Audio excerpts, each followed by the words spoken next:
Warning: this podcast may contain adult content or language. It also might contain content that could be seen from others as uncomfortable or upsetting due to personal reasons. If that is the case, then please proceed with caution or stop the video, as we at the table are comfortable in most circumstances. This is a safety blanket meant for all individuals watching these episodes, as it is unclear what story content will be displayed. Hope you enjoy the story. Hello everyone, welcome to DoubleTime. Hello. It's been a hot minute. It's been a hot minute. A little bit of some immediate technical issues that's kind of concerning, but we are going to push through it because we need to get an episode out on this Friday. Yeah. If anything does happen, we'll flip to our backup and cut out that problem, and everything will be fine in the recording. But where we were before was so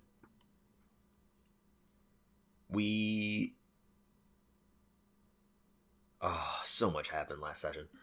Basically, we found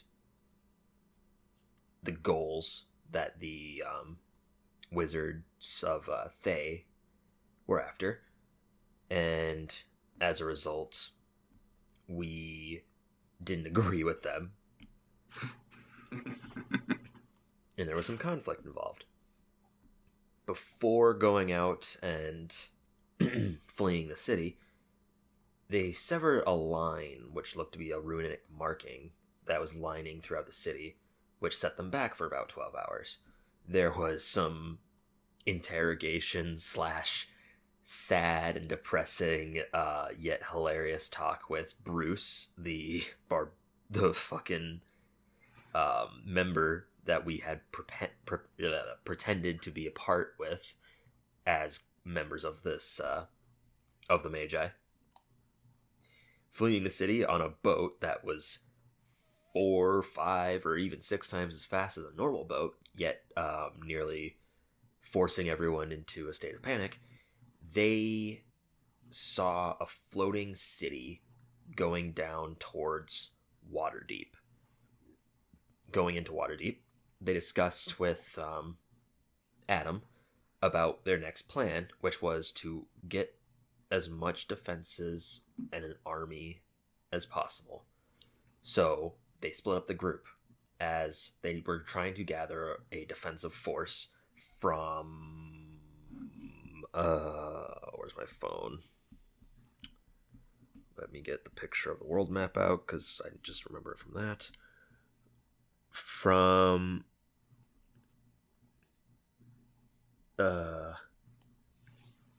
Chili Deer, yeah, or Alaron. It was on that island. As a result, the way that they were going to get there was to use a teleportation sigil that can only transport a number of people at a time, which is why it was not an effective way of escorting everyone out of the city. With a few days before the city is potentially going to reach Waterdeep, we went to Hell, our homeland, and it's a place that we can never get away from. Nope. In Hell, going back to the first layer, Avernus, they found Hell in war between the creatures of the Abyss and the denizens of the 9 layers of Hell.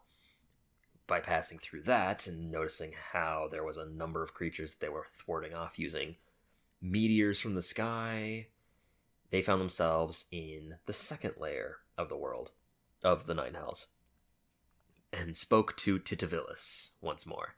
Titavilis, being himself and his crazed personage, agreed to help and sent them to the 9th layer where Relic was, where we are standing now, directly in front of a massive desk. The biggest desk in the world. Huge. It is colossal. It is a never-ending desk. And that's where we last left off. But before we get into the game, if you're ever interested in any tabletop RPGs or looking for a review on one, then check out RPGLeague at their landing page, Instagram, Facebook, or Twitter. They do reviews on tons of tabletop RPGs, not just Dungeons & Dragons or Pathfinder.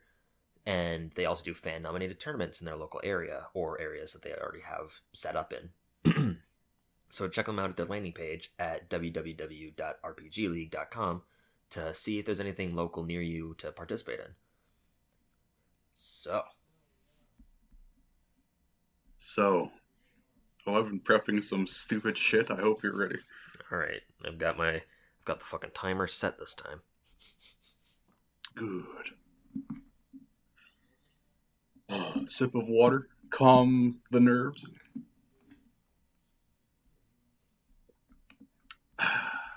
All right. Are you ready? I am. Anna,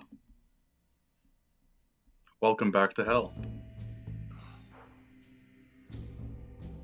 Before you, the only visible thing in this space is a relic standing, or well, sitting at his desk, but still towering over you at, I don't know, a lot. He's very tall, 18 feet maybe, give or take. Jeez. He looks a lot larger than the last time you saw him. Maybe due to the fact that he is now the Lord of Hell. He sits behind his desk that expands almost infinitely into the darkness. And let me roll something. He does not see you. I suppose we're like a speck in this fucking room to him. Standing up, dusting myself off if I've fallen over. I'm just gonna call out, "Excuse me, Relic? Lord of the Nine Hells?" He puts down his tiny quill, microscopic quill.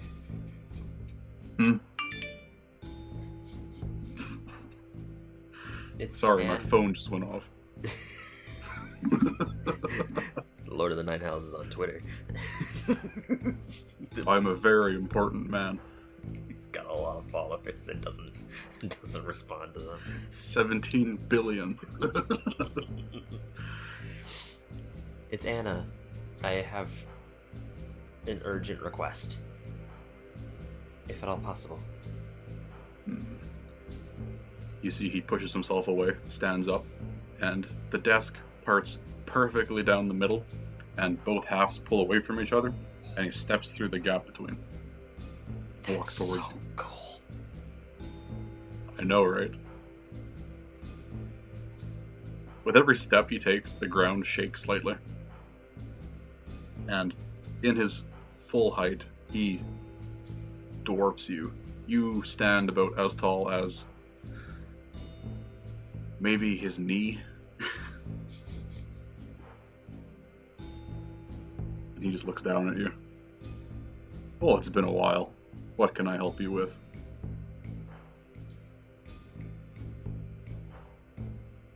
There's immediately getting back to the material plane. We went out in search for work, so that way we can make a living, explore, whatever have you. But there's this group called the Magi. They're involved with this Red Wizard of Thay, and they're trying to rid the world of arcane magic. I don't know if that's going to affect the Nine Hells, but that's what they're trying to do. And right now they have a floating city approaching the city of Waterdeep. And we have no defenses against such a thing, especially in Waterdeep with their remedial fort army. Their troop force is not nearly strong enough to take out an entire city.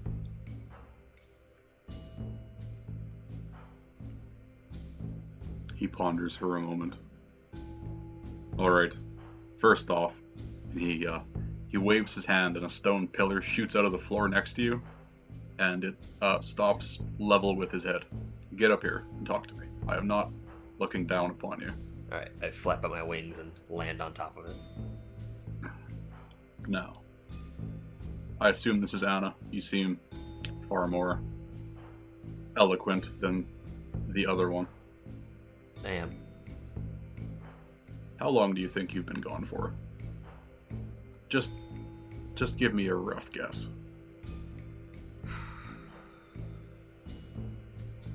I want to say considering that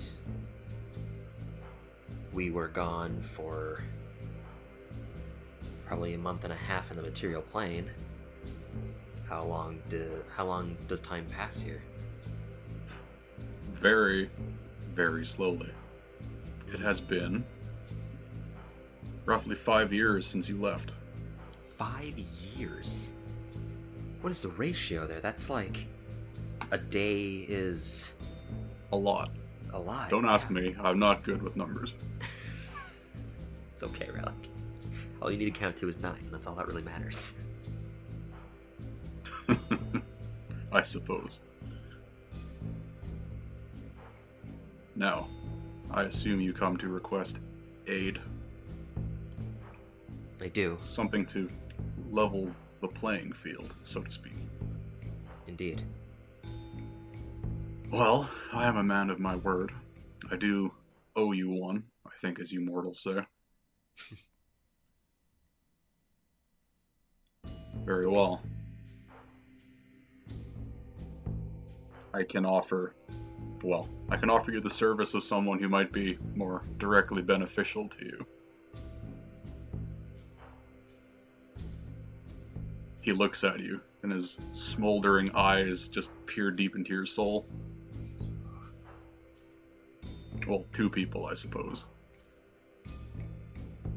He snaps his fingers, and you can see in a burst of black fire, the rod that you gave him appears in his hand. And he slams it against the ground twice. On the second slam, 2 more bursts of black fire erupt on either side of you. And you find yourself sandwiched between, I don't remember her name. Is it the other, No. The other Aaron, yes? It is Izith, on your right, and... Oh, the Incubus? Or the Succubi? No, Zerial, on your left. Oh. You lied to me. I did. Kinda. Izith looks mostly the same. You can see her armor looks slightly more ornate. She looks slightly more exaggerated too upon closer inspection. Her wings look slightly larger, her horns slightly more pronounced. But otherwise she looks mostly the same. As Ariel, however, oh boy. From what you can see, as she's not turning to face you, there are vast chunks of her body that seem to be just disintegrated, and in its place, just her skeleton. So, like, she still has some of her skin, her flesh, or whatever, but in some places it's just bone. Oh. My gosh. She's still wearing her full black plate armor, her large wings behind her, her halo of fire, her sword in its scabbard on her hilt, and she seems to be wielding a large warhammer that crackles with cold energy. She turns to face you, and you can see half her face is missing, half her skull's exposed, and in the empty socket is a burning ember. Are you injured? I'm not saying that as... Oh. I've been fighting for 5 years. And you can see as you're having a conversation with her, her skin is beginning to creep back over her bones. It takes a lot more than that to kill me. Oh, I didn't question that. I was just curious if this was a new look. Oh yes, I'm definitely trying something new. As it's reforming, I'm just like, well, you look nice. She rolls her one eye and turns back to Relic. What is this about? I have a war to win. Relic turns to her. Well, our friend here, and he leans in to her and gives her like that look of, I know you don't like them, but trust me. It's like an aunt forcing you to like play with a cousin. I know you hate this miserable shit, but work with me here. I owe them a favor for giving me such a lofty position, and they have come to collect. Zariel goes to say something, and he holds up his hand, and he's like, yes, I know. It's been quite a while since they were here. But a deal is a deal. Izith turns to you, gives a slight smile. I'll smile back. It'll only be You've been for a gone time, for and then quite a while. And you can come back. She sighs and rubs the bridge of her nose, the part that's still there. Fine. I'm not doing this for you, you miserable shit. I'm doing this because I was told to. Let's make that clear. I understand. If it helps, you'll be fighting in another war, so you might feel at home.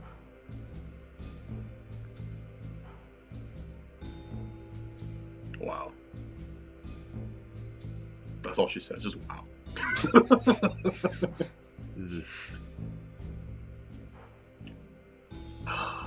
Now, listen.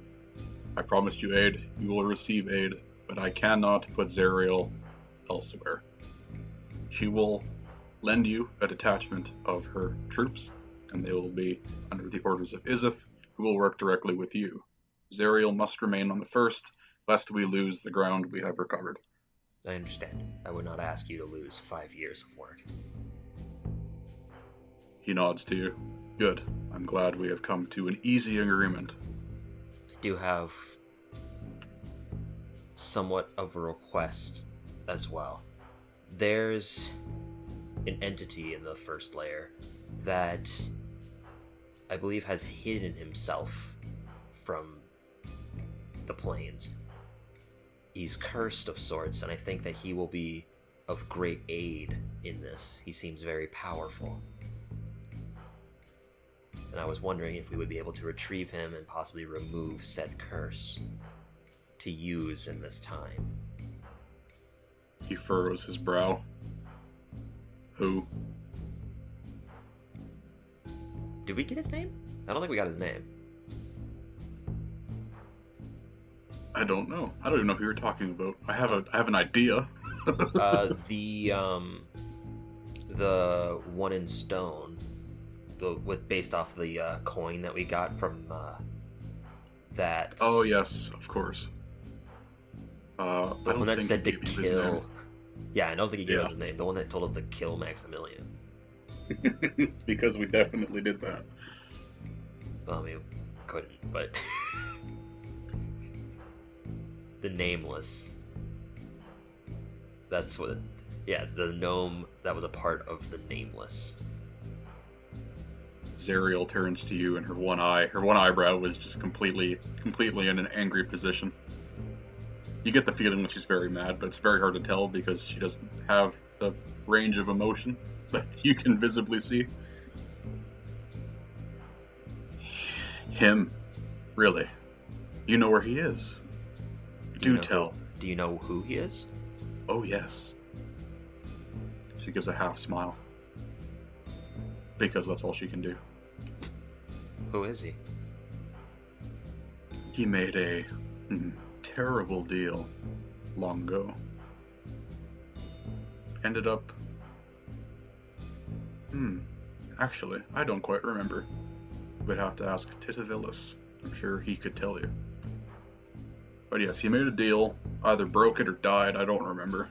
Wouldn't have ended up here otherwise.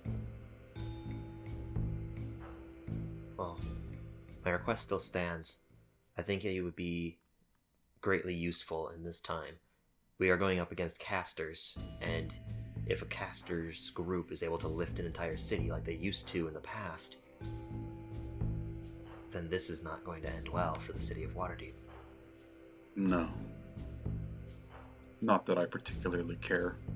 You seem to think that I only want war. Small. My apologies if that is incorrect.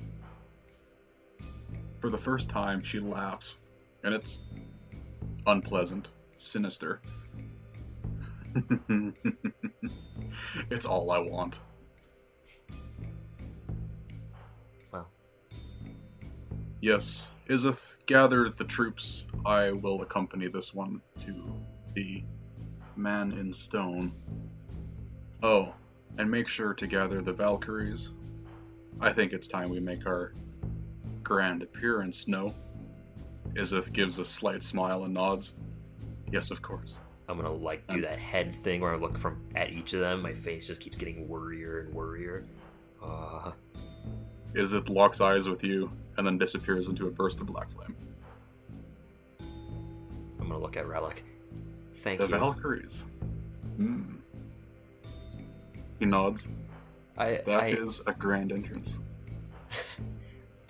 I don't think this would be much of an issue, but I was also asked, well, more so, I made a promise that after resolving this problem with the city, that the group that I am affiliated with wouldn't have to then deal with demons from the Nine Hells. I don't think that that's going to happen. But well, you can see he smiles, and it's all teeth. We'd have to come to some sort of agreement, wouldn't we?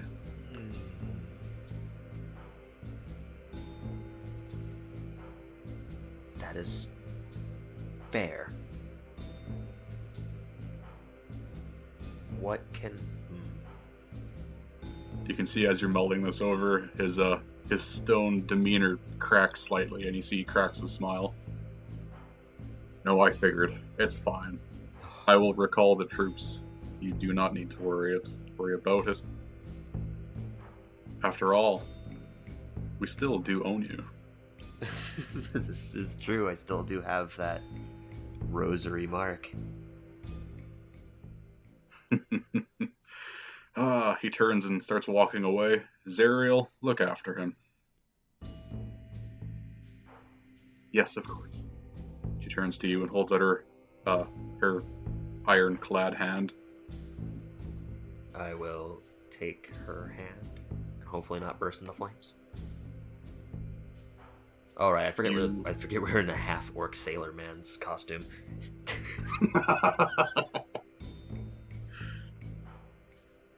You get the feeling that they see through the disguises. I figured. I'll use a change appearance to turn into Anna, just because I feel more comfortable in that state. Izeth doesn't even bat an eye. Izeth or Zariel? Zariel, yes. Okay. Her, the Archduchess of the First Layer. Okay. Yes, so you grab her hand, and reality around you shifts and warps, and you find yourself standing... in the archive. Because why not? This is perfect. This is exactly there doesn't appear to be anyone here, and all the bookshelves look completely destroyed. None of the books seem to be here, though, so they must have cleared out before anything happened. Right, I think it was that other succubi Destrin that went around and packed another tome full of books and papers. Oh yes, Destrin. I remember her. She died terribly. Oh, that's too bad. Ripped apart. Oh, don't cry. Well, I don't really know her, so... Perfect. Now, where are we going? We're going down into where the slaves rest. Lead the way. You can see she hefts this large, two-handed great hammer. It looks colossal. It looks like it weighs about twice as much as we do. Alright, I'm going to go down there and rub that coin, that tracking brass coin that we have. Okay. Yeah, so you just kind of divine your way to the spot. It's right around here. You walk straight up to the wall where it's supposed to be. She looks at you. This is just a wall. Is there that discolored brick anywhere? There does not appear to be.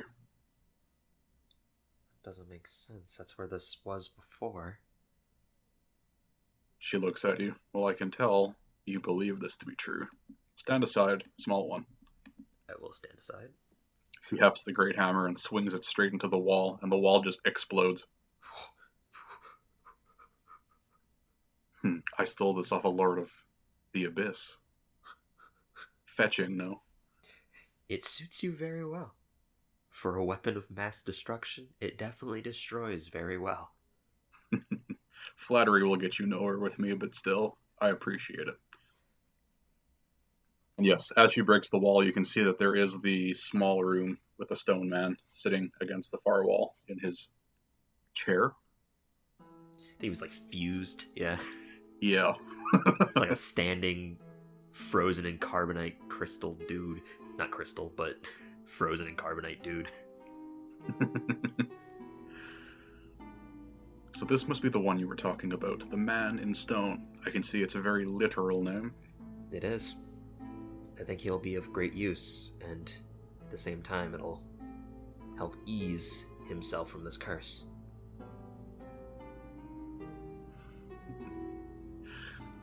With a casual wave of her hand, she just casts a 9th level Dispel Magic. And the stone just liquefies and pools on the floor. The man staggers to his feet, coughing profusely. You can see that he is an old tiefling man. One of his horns is completely snapped off, and he has a terrible gash mark, or a scar, I suppose. I'm gonna go over and help support his standing. Why, thank you. I had plans to come back sooner, but wasn't quite ready yet. Oh, you took your sweet time. It's only been 5 years. It's only been a month and a half in the real world of the material plane. Maybe I haven't been gone as long as I thought. Maybe not. Anyway, I assume you're here for some reason. What is it? Other than to rescue me, of course. Well, your advice helped, and we were able to leave the Nine Hells and stopped that man Strahd. But very good. It seems that Strahd is still tied to us, and another group is planning to fulfill some kind of ritual to prevent Strahd, but that ritual involves destroying the entire material plane and all arcane arts. That sounds about right.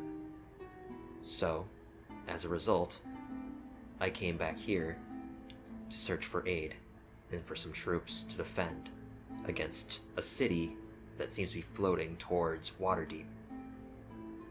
And you are the only other source that I know of that was very powerful, in addition to those of the realm here.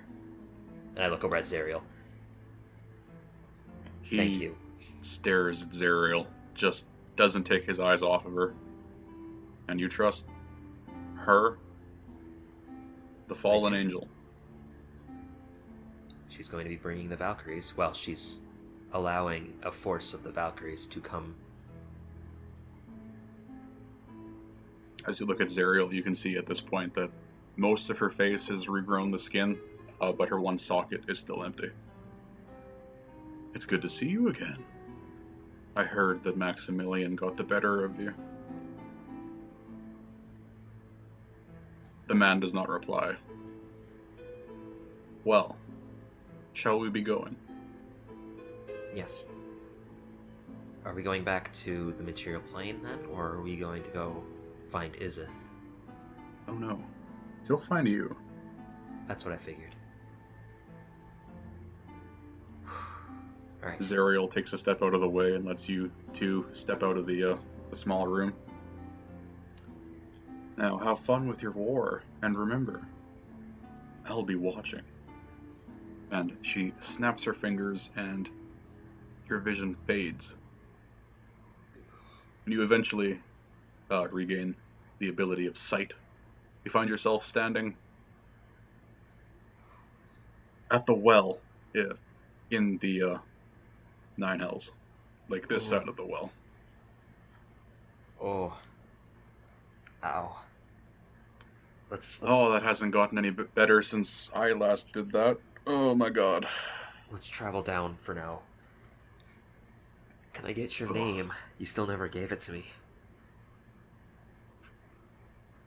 He turns to you and smiles. I'm a man of many secrets, and my name is one of them. That's fine. Are you willing to help us? Well, they've come to destroy my home, so of course. Well, I'm glad. Although I hate to admit it, I am very, very hurt and very, very tired. Well, we still have a few days yet. Very good. And based off of the fact that time slows down here, it may have only been a few minutes over in the material plane. So, we still would have days. You can see that he's not even paying attention to you. After you say it's only been a couple minutes, he just kind of zones out and starts doing the math in his head. Shakes out of it. Fine. I'll follow you. Lead the way. Thank you. I'm gonna go, considering that I can read, like, half the languages that exist. I'm gonna go to the one that talks about going back to the material plane. Okay. So yeah, you would know from the well as well that the material plane is the very top. Like, you just keep going up the stairs until there's no more stairs, and then eventually you're out. Oh, okay.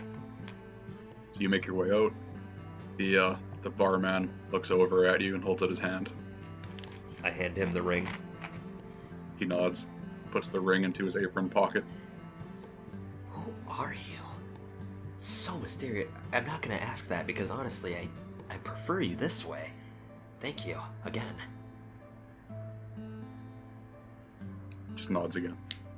As you and the man leave, he turns to you and says, he whispers in your ear actually, he's the exact same he was about 100 years ago. Don't read too far into that. Well, 100 years in hell, if a month and a half was 5 years. Oh no, it's been 100 years here, I'm pretty sure. How old? Beside the I point. am ancient. I am very old. Well, Waterdeep has changed then, probably. Anyways. Looks a lot better than the last time I was here, that's definitely true. Well, let's go back to my quote-unquote employer, and more like freelance work, I guess. Can I see the city that's still flying towards us? Yeah, it hasn't gotten any bigger since the last time you saw it. I'm gonna look at the Tiefling Man. That's exactly the problem that we're facing right now. We can't be too sure, but potentially either that city is vacant, it's full of civilians, or it's full of the Magi. We're predicting the worst case scenario and that it's full of the Magi and they're using this as a floating fortress, but the other potential is that it's filled or not filled with other civilians and their plan is to drop it on top of Waterdeep. That is quite the predicament. He holds out his hand, the one that isn't wrapped around you, supporting him. And in the palm of his hand, he just kind of focuses, and he weaves like this ambient magic that you haven't seen before into a bird. Small little sparrow. Whispers something to it that you don't understand, and then sends it away, and it starts flying towards the city. Oh. What was He that? winks at you. Oh. Little trick. Well, We'll know if the city is armed or not momentarily. oh, that's good. Then let's head back to the archive. We'll be able to talk to them there. Lead the way. I can't really walk on my own, so I guess I'm just with you. I'll take him to the archive then. Okay. Yeah, you just bring him to the archive. You can see the defense hasn't made any progress since you were last here. In fact, Barst is just leaving. Barst, Chalet, and Eris. They're already gone. Oh. But Barst is just about to step through the portal. He doesn't look over his shoulder, and he disappears as soon as you see him. That's funny. The captain turns around. Are you leaving? Did you have questions? No. We went and came back. Apparently time doesn't pass as fast in the material plane as it does in hell. Gives a Slows 1,000-yard down. stare. Okay. Just know that I did find some aid. He points to the Task man. force. This guy? Well, there will be another that brings a task force known as the Valkyrie. I have never met the Valkyrie, but I know the woman that will be aiding us. She is very powerful and will be commanding these troops of Valkyrie. Okay. When they arrive, I'm not sure, but I'll let I'll let everybody else know.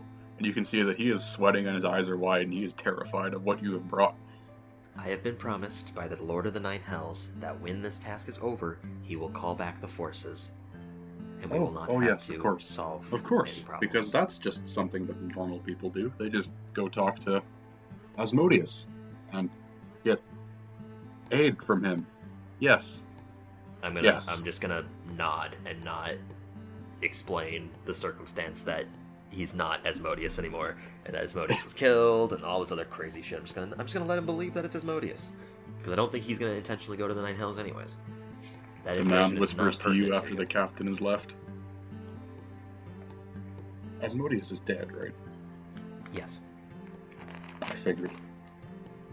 Strahd took his life. Yes. I could feel something happening. Once you're in the hells for long enough, you sort of become attuned to them, I suppose. It's unpleasant.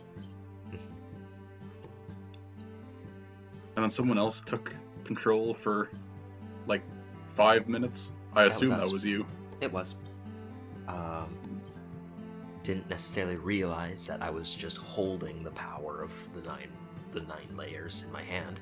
So when I gave said power to someone else, all that power was stripped from me. Which is fine, because I didn't necessarily want it. No, absolute power corrupts absolutely, as I learned long ago. Well, you made the right choice, whether you know it or not. Well, for now, we have a few things that we can do. We can either try to find other forces that might be more useful or helpful to us, which I don't have any other allies. Wow, my only friends are from hell. It's a little depressing. In the back of your head, you hear Jester say, "And me. Don't forget me." Well, you're family, not friend. That's different. As you're having this conversation in your head, the man turns to you. Who are you talking to? My other self. Okay. That's fine. I traveled with fucking weirdos as well. That's completely normal. Well, were you able to see when you were in that statue? It was more of a feeling, I suppose. I could connect with people when they were asleep. It's kind of my thing. Oh, so you couldn't necessarily see that I look like someone else? No. Okay. Just know that I'm able to change my physical appearance in the blink of an eye. I suppose if you had a dream about it, I would know, but I wouldn't know who exactly. That's okay. I know you are not normal. Let's put it that way. He'll probably be well acquainted with my other self. His name is Jester, and he's a fool, but he's a lovable fool, and he's very good at what he does. Yeah.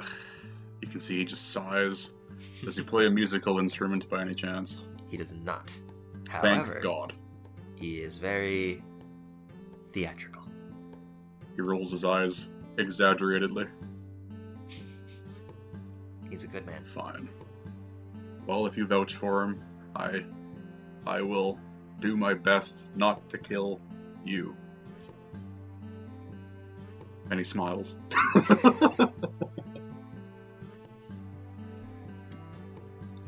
Now, if you don't mind, I might just sit here for a little bit and catch my breath. I have been in a stone for a long time. You're welcome to sit here as well if you want, and we can talk, or you can go do what you need to do. going to sit down, look through my bag of holding, see if there's anything that I might need. Looking around, we got some interesting things. Some definite interesting things. Don't necessarily have a whole lot of money to buy anything.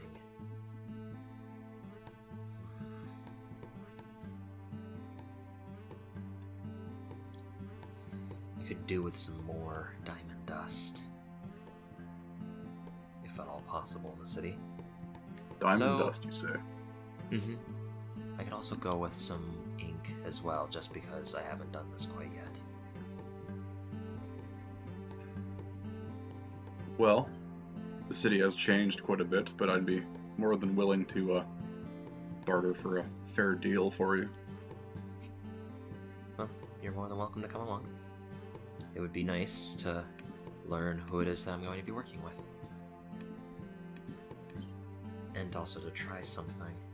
I'm not sure if this will work, but it's something that I can only do once. And if it works, then it'll only be... I'll have to wait a week. So, if he's willing to come, then I'm going to lift him off his feet and go outside of the room. As you help him to his feet, he looks around, see if he can spot any nice vegetation. He does. Oh no. Very, very succinctly. Walks over to a tree, rubs his hand up against the side of it, and you can see he kind of like rubs this kind of like pasty green magic up the side of it, and a length of wood kind of just emerges out of it, like the tree is made of water. And he grabs it, and he now has a walking stick, a staff, if you will. Huh. Is this Nothing a quarter fancy. staff? Or is it just a walking stick? Just well, I suppose it'd also be a quarter staff. Just a really long stick. Okay. Help him walk. You know, I used to have a fancier one of these, but lost it or broke it. I don't remember. It was probably lost once you turned into stone. I don't even remember if I brought it to hell with me. Well, but this should be more than enough, and he kind of hobbles beside you. You can see that he is very old. Like, he is maybe late 70s. oh my god, I just looked in the bag holding. So, you're very well attuned with nature. Exceptionally. What can you do with this? And I'm gonna hold out the vial of the Tree of Life tree sap that we got at, like, the start of our adventure. He gingerly takes it from you, and you can see his eyes grow very wide. Where did you find this? It's a very, very long story. This is incredible. Exceptionally rare. I don't even want to know. Don't even try to tell me. It's honestly easy. We just found the tree. We just went to Isgard by accident. Oh yes, of course, because you go to the outer planes by accident. You know I'm weird. Ah, you're more fucky than anyone I ever traveled with.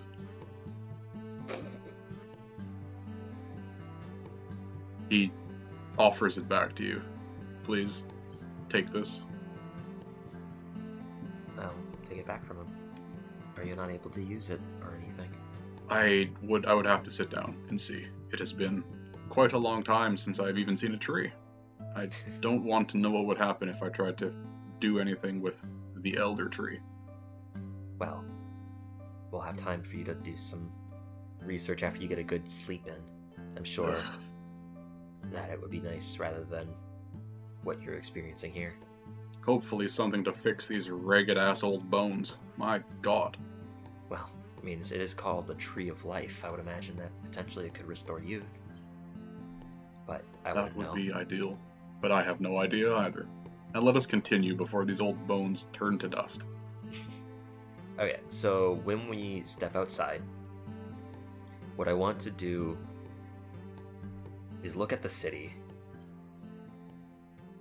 And I want to try to focus in to Bashaba and use my divine intervention for a request. Okay. So what I'm going to do is I'm going to go over to our little Discord thing that we have set up, and I'm going to roll the 1d100. Do it. Well. Everybody, that is an 8. Took a picture of it? That is incredible. I'm floored. Okay. What do you request from your lady of misfortune, my friend? No, not knowing that this is going to work, I'm going to focus in. I'm going to hold out my hand. I'm going to have the coin in my palm, clutch it, and focus. Bishaba, goddess of misfortune, I request aid from you. Use your gifts to bring down the city in front of us. The city, the threat, the enemies that potentially may be a part of it, and make it forcefully land with your misfortune. Use their own luck against them, as we need even the gods' luck to fade from them to survive this. I need to look at something quick. I have no idea what divine intervention does. I just know it only happens once a week. It happens once a day, and if it succeeds, it's once a week. Holy shit. So you can ask for specific aid, but it does not specify if they follow it to the letter. That's fine. Okay. As you open up your hand, you're holding our holy symbol, right? Mm-hmm. You can see it looks the same. But as you flip it over, you can see that our double-sided coin now has 2 faces to it. Oh. What's the other side? Your wish is Your side is what? My side is the hammer that's coming down onto what looks to be a destroyed substance. Like a gavel from a quartz. The other side is Jester's rose. Oh. This is...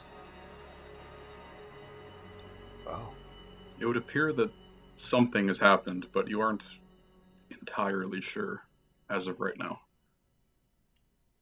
I'm just gonna clutch it in my hands, press it up to my chest. Thank you, Bishaba.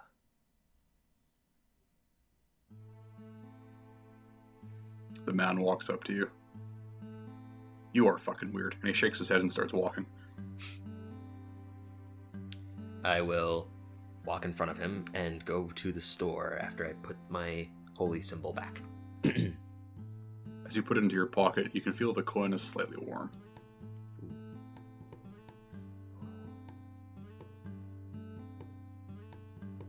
Alright, I'm gonna go out searching for some diamond dust and also some magic ink for spell scroll inscribing. Okay. Yeah, we'll gloss over this. Make a persuasion check. This will dictate the price.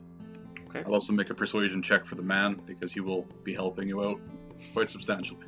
Alright. Oh. Not very good. So hopefully he's good. I got an 8. 8. He got a 17. Yep, 8. Sorry, so you're looking for ink and what? And diamond dust. Diamond dust. Yes. Luckily, with him around, you managed to score a good deal on both. For your diamond dust, for 100 gold's worth of diamond dust, you only end up paying 80. Oh. Nice. And for your enchanted ink, for a large bottle, only about 60 gold pieces. Ooh. Nice. You can see that this man just instinctively has a way with these people. He follows the same mannerisms as them, and he's able to butter them up, so to speak. So what would you say his clothes are like? They appear to be ragged robes. Whatever color was in them is faded, but, yeah. I should buy you some clothes. Oh, come on, you don't think this dirty old robe is good enough for me anymore? I mean, all we have are these gnomish clothes. And we have those. We're wearing our fancy stretch cloths, right? Did we change out of our, formal clothes? I want to say maybe, because we were trying to disguise ourselves, and people were changing out of their dress suits back in Neverwinter. Then, sure. Why not? Okay. I'm gonna bolden it just so we know. God, we have just a running tab of everything that we are wearing. Great. I'm gonna pull out the smudged glasses as well. Oh, Jester. Don't blame me. I have grubby hands. I'm gonna try to clean it off. Make a sleight of hand check.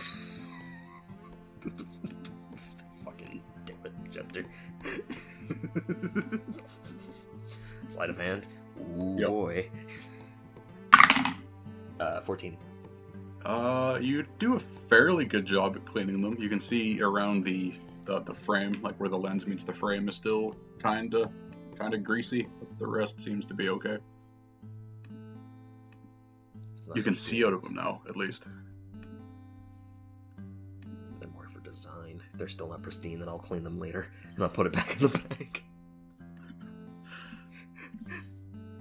The man just shakes his head. I don't care anymore. Alright.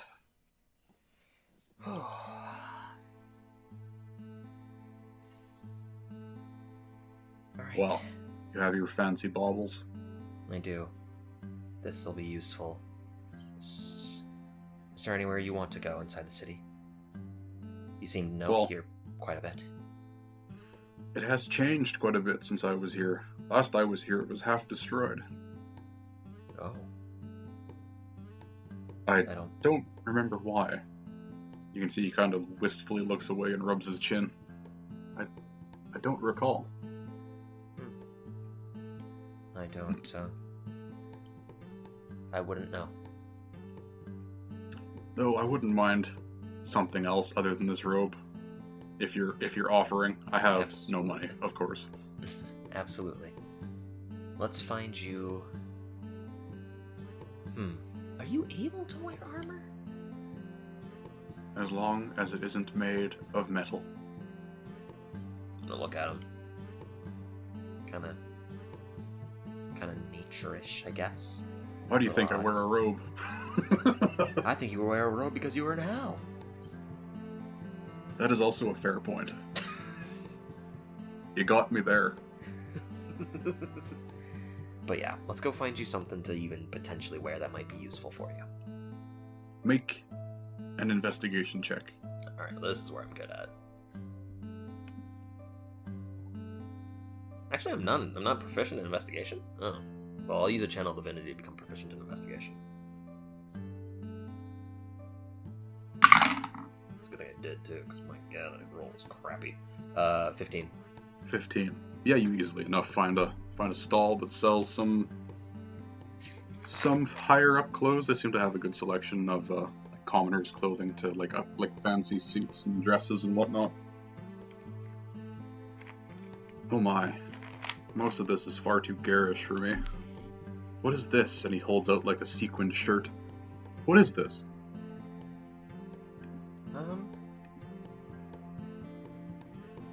A what? What is he pulling out? Like a sequined shirt, like those small plastic discs that are like sewn onto like a shirt. I'm sure people know what I'm talking about. You even it's stumped me. I have no idea what you're fucking talking about. Google it. Alright, let's get to Google. It looks like costume jewelry or costume clothing. It looks fucking atrocious. What is it? A sequin shirt. Sequin shirt? Yeah. Oh, gross. This dude looks like he's wearing literally a plastic bag. Exactly, they're terrible. I need to save this picture so that way I can showcase it, because my god. Ew. Like, I'm not a fashion person, but this does not look like fashion. High fashion. It's not even high fashion. I don't even know if you can count it as fashion. I mean, some of these don't look like terrible or anything. It's just, ugh. On this dude, it's literally just a plastic bag. Ugh, I'm disgusted. I haven't even seen it, and I'm disgusted. Let me just save this picture. Dude, there we go. Alright. Back to point. I'm not sure. I haven't worn something like that, but it looks like something maybe a model might wear. He furrows his brow and looks at you. I am not a model, and he puts it back. Something modest and, I don't know, nice, I suppose. He snaps and points at you. Like a robe. That would be ideal. We can find you a robe, or we can get you some studded leather, or... You know, that might be a good idea, especially if we're heading into a war zone. Mm-hmm. Granted, we are going up mainly by casters, so potentially you won't be delving into physical combat. Never hurts to be completely prepared. Mm-hmm. So can we go find him some nice studded leather? Nice studded leather. Easily enough, you find a blacksmith, and the blacksmith. Oh, is it the one that helped us make our armor? You know what? Yes, definitely, because I forgot she was here until now. The gold dragonborn woman. Naturally, she doesn't recognize you because she only saw Jester. Ah, greetings. Welcome to my armory. Hello. Can I help you with anything? Well, we have been here before. To put it mildly, my brother, he came back home and wanted a good day off, so we switched roles and I'll be taking on a few jobs. He said that you made this mithril armor for him. As you say that, she looks at the armor and she's like, "Oh yes, of course, I remember him. What a charming man." Mm-hmm. I was wondering if we could potentially make some nice studded leather for my friend here. Easily enough. She walks out from behind and takes some quick measurements. You know, I think I have just the suit for you. She steps into the back and comes back with a suit of studded leather. Puts it on the counter. I'm scrolling, looking for armor in the Am I blind? Maybe. It's under light armor. I found it. Yes. Looking for cost. Now, because I like your brother, and by extension you, and by extension of you, and he points at the man, I will cut you a slight deal. Instead of 45 gold, you only have to pay 40. That is very kind of you. Would I be able to interest you in some possible scrap that you might be able to use to make some other metal? And I'm going to place the big-ass fucking 12-foot chain on the counter.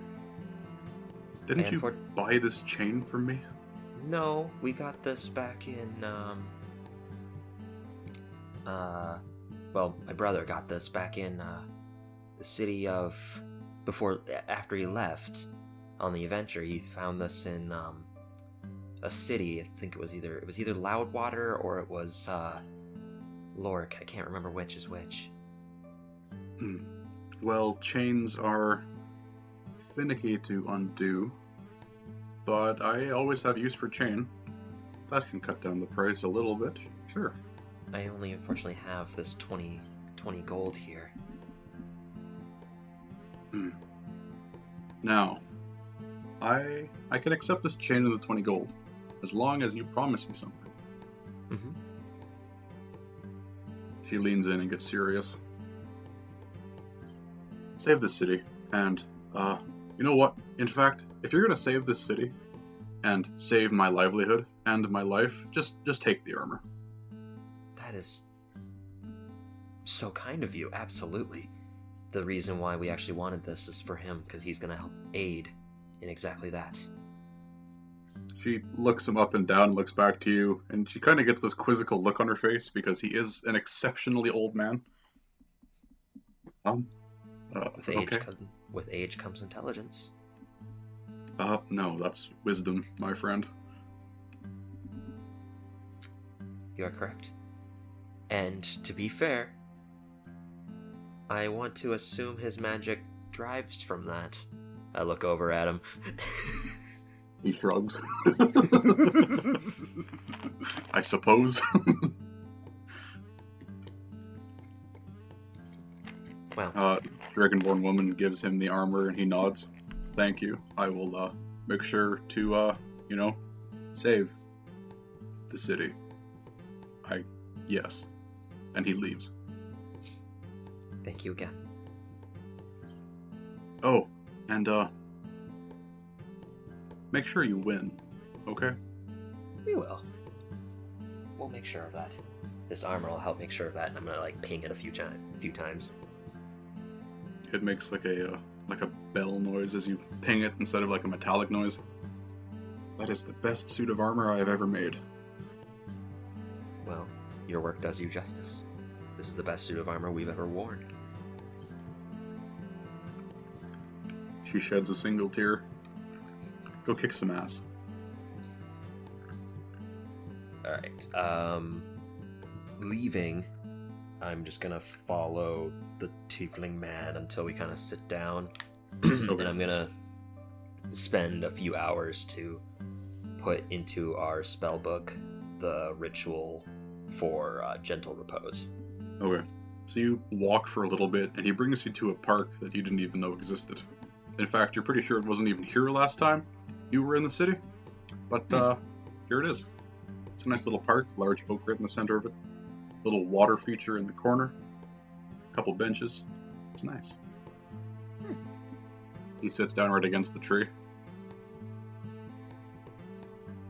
Oh. God, I am old. Holy fuck. I am exhausted from that walk.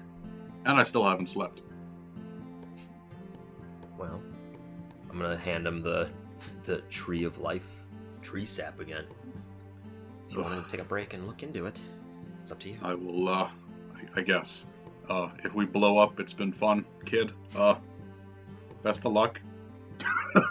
I'll just be inscribing the spell scroll into my spell book then. Okay. Yeah, you do that. The park is completely empty. There is no one in here other than the two of you. He will attempt to make some use out of the sap. I'm gonna roll a straight wisdom roll here. That is it's pretty good. And that as it is. You can see as you're nearly finishing inscribing the spell into your book, he's holding the sap between his two hands and muttering to himself, and the sap is beginning to glow like a faint blue. Well, this didn't happen when we first encountered the sap either, did it? No, it was inert, just a hunk of sap. This is well, I did something. I don't know what the fuck I did, but it's glowing now. I don't feel any younger. I don't think it's done anything either. Well, I can cast Identify. Let's see if there's anything that we can glean from that. Go for it, I guess. And he hands you the hunk of sap.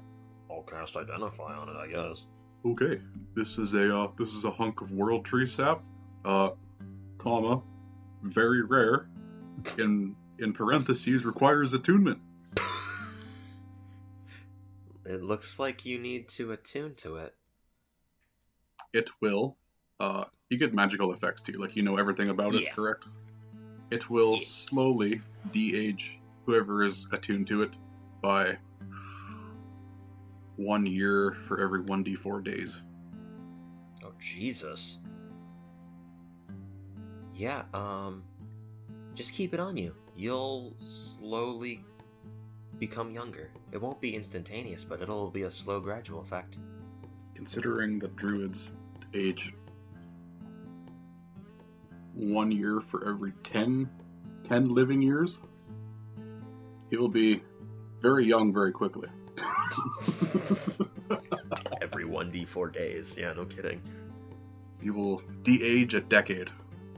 Oh my god. Well, wait, doesn't that just mean that he's just been alive for a lot longer? Not that he's aged 10 years in a single year? No, I suppose that's right, because he only technically ages... but would it though? Because he only gets 1 year older every decade. Right, so if he's 100 years old, that means he's been alive for like 1,000 years. Yes, but he's only celebrated 100 birthdays. So then he's like 13 years old. Well, I suppose technically, but he was old as shit beforehand. We both know this. I mean, whatever this does, it'll make you younger. I think that's all that matters. I'll just hold on to it until I'm young again, and then I'll put it away. Yeah, you don't want to become like an infant. That would be bad. Well, I finished my spell book. Good. Now we can hold more bodies in the bag of holding. What was that? And I'm going to relieve control over the Jester. You fucking monster.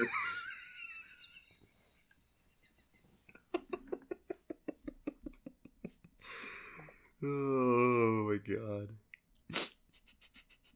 Look, we don't have any in the bag of holding right now. But we can theoretically hold them forever now. Oh. Just gonna wake up every day and ritual cast Gentle Repose. Shit them out of the bag, Gentle Repose, and put them back in. This is the new meta. This is how you have a tome of infinite knowledge. You just have dead bodies of various groups. Based on how I've been acting, I probably should have been a cleric of the grave or something. Probably? You're pretty fucking morbid.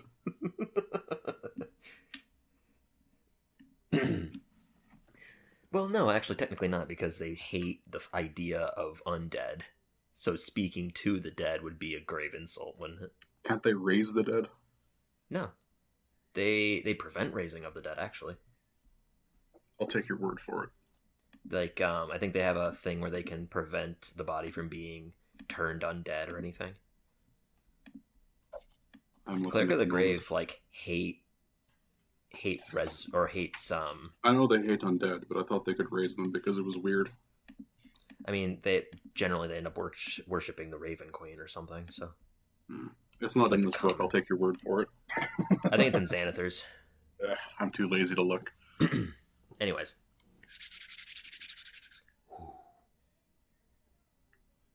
Let me know when you're ready.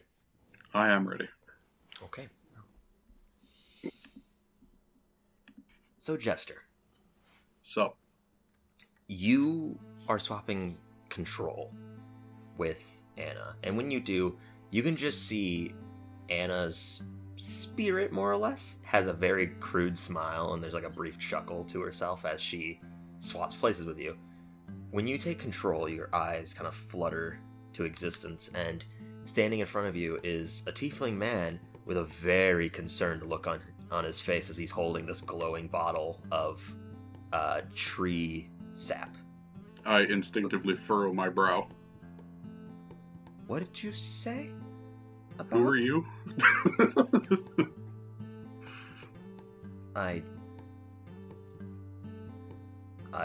what? Hi, I'm Jester. Oh, you're the other half. Yes. Don't mind my other half. She is insane, and she likes to keep bodies in jars, pickled, with the eggs and the pickles.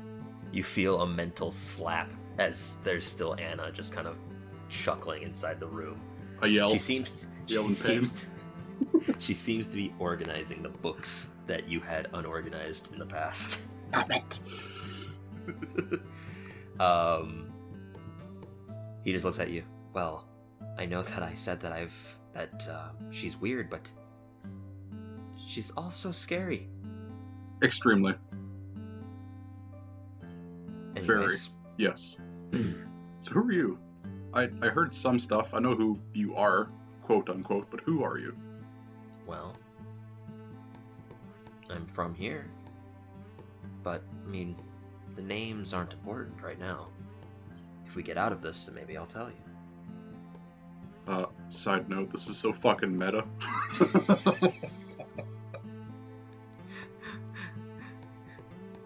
Look, I had been thinking about what I was gonna do in Hell the moment that we ended the episode in Hell.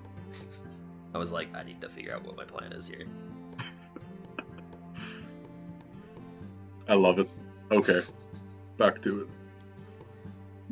So, as I said, I'm from here. So we'll discuss things about that later. Okay. Yeah.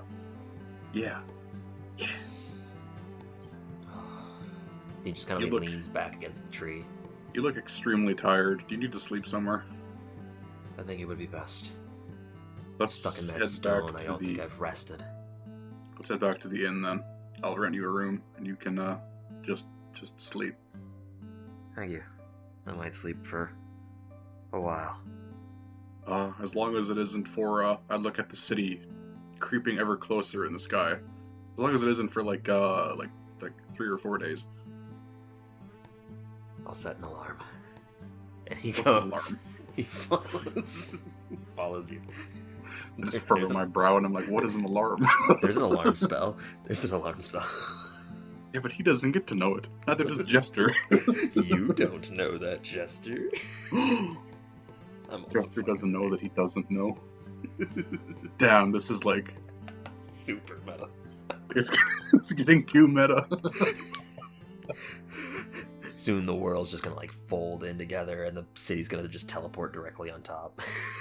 We're gonna realize we've been playing a game the entire time. No, he doesn't say that, but he does follow you to the inn. I paid the barman for a room for the two of us, I guess. Easy enough. You set down a coin and he just pushes it back towards you and gives you a brief nod. You are my best friend. And I look around nervously like I'm waiting for Anna to slap me again. Nothing happens. I wipe my brow. Anna is too distracted. Alright, room is upstairs for you, my friend. I'll be down here for a bit. Thank you. I'll find you in the city then, Jester. I'm gonna go sleep. And he very, slowly hobbles his way up to the room, and the door closing, you can just hear onto the bed. That is a withered old man. He looked like beef jerky. Completely dry. That's fucked up. That is very fucked up, Anna, I agree. Call me the sicko. I sit down at the table and I close my eyes. Mr. Bartender man, if anyone comes knocking for me, knock them out. Unless they're friendly, in which case, wake me up. There's a brief... He continues to, clean the mug, and there's a brief moment where he almost shrugs, but he just gives you a nod.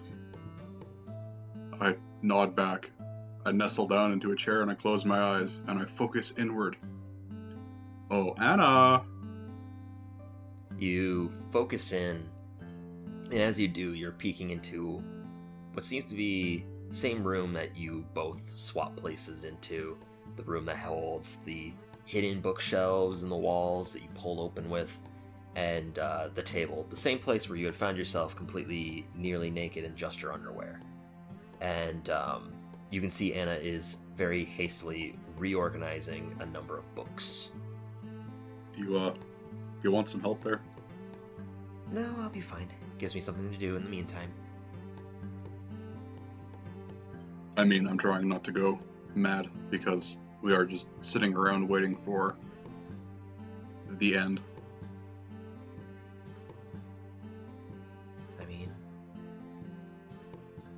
we are waiting back from that man's messenger, Raven. Perhaps something will come back from that. Hopefully. Anna? Mm-hmm. I'm scared. Legitimately frightened. I am too. But we don't exactly have a choice in this matter. We can either try to fight it, or we go back to our old life and hide. I don't know if we can. They said they've been following us since the start. Exactly. I don't know if I trust them, but... Well, that's why I have the diamond dust. It might help us in the day of. Keep them off of us. How do you do it? How do you not get scared? We've been to hell. We've killed Strahd. A lot. Like, a lot. We worked under Asmodeus. We fought in the Blood War, briefly. We've seen 2 genocides. Prevented a third. How do you do it? It's not that I don't get scared. I was terrified in the Nine Hells for a number of times. I was terrified when you were pulled from me back in the Shadowfell. I was terrified when you returned, when I woke up that day and you had lost your memory. I do get scared. I guess I've just been able to run it off. Distract myself with something else.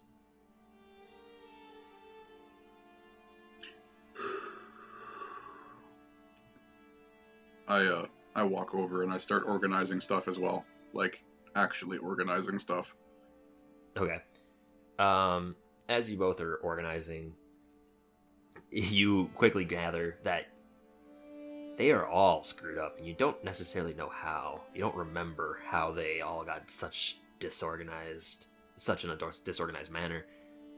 And after even just one shelf finishes, you let out a huff, but then she just opens up the next one next to it, and they're all in the same exact way, completely disorganized and disheveled.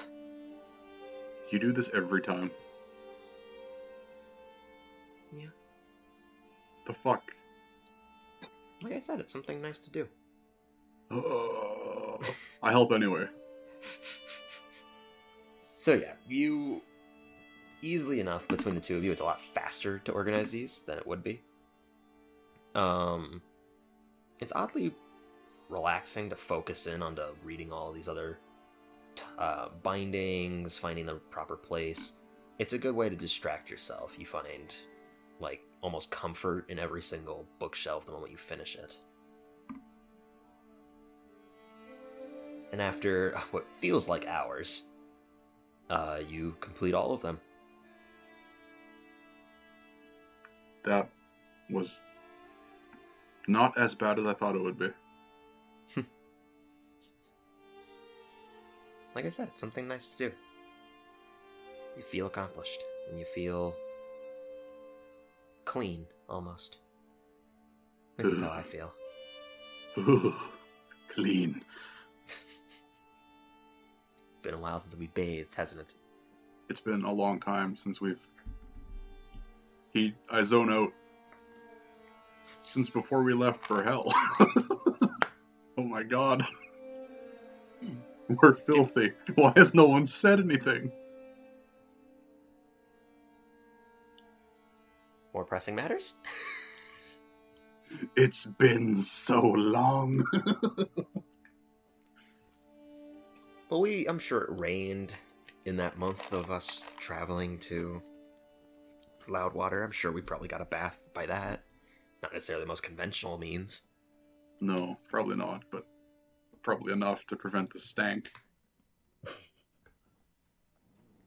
Look, I'm just stalling because I'm terrified, and I don't want to die. And yeah, I can understand that. Doesn't mean that we can run from it, though. no, I know Talk to that. someone. That just makes it worse. Everything else we ran from until it came knocking, and is this one of those times?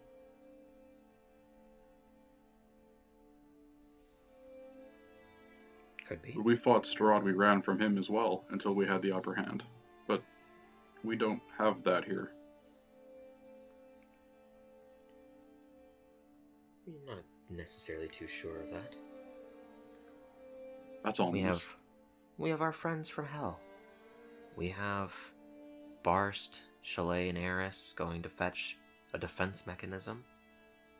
And we also have...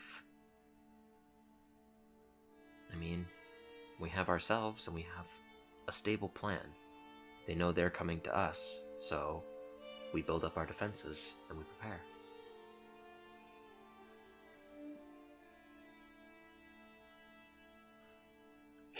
I feel like I have a lot to learn from you that I should have learned a long time ago.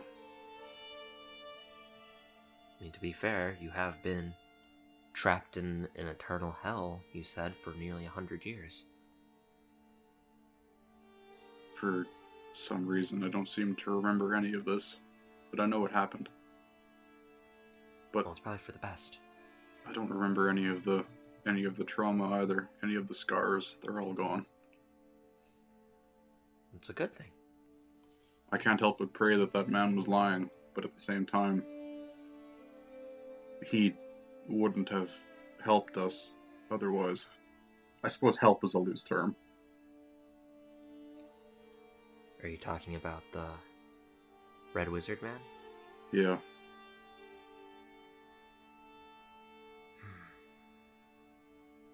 Maybe that's what we focus on. We distract ourselves from the current means by looking into something else. If the only way to prevent... If the only way to prevent the end is for us to die, I'd rather do it on our terms. Not his. Right, but us dying actually isn't what stops it. I cast my mind back. Oh yes, of course. Yes, of course. I knew that. Yes.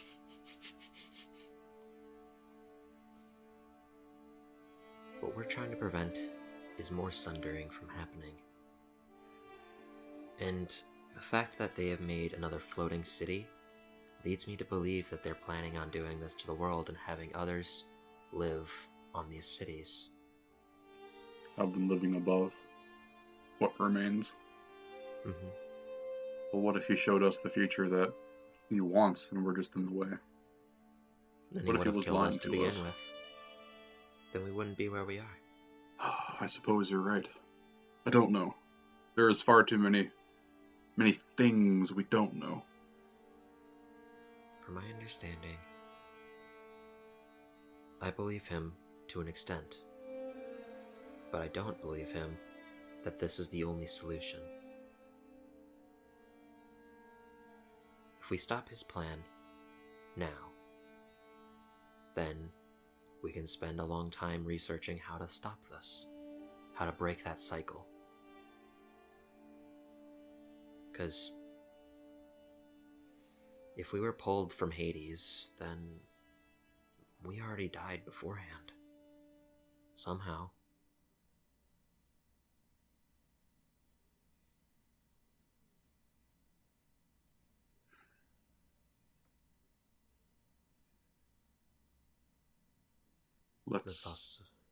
Let's end this.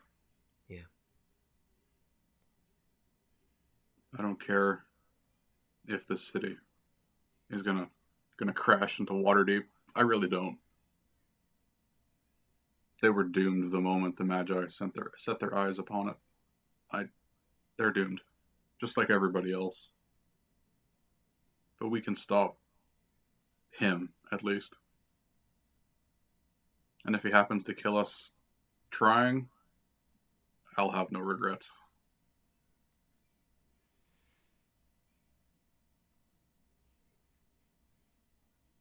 Here's hoping in the next life we figure it out faster.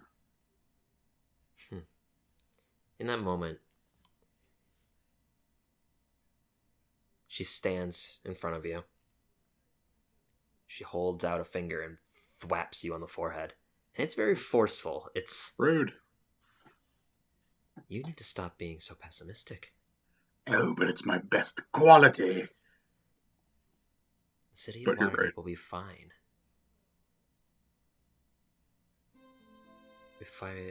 If you would remember, they were having complications with the city, which means that they're fighting back.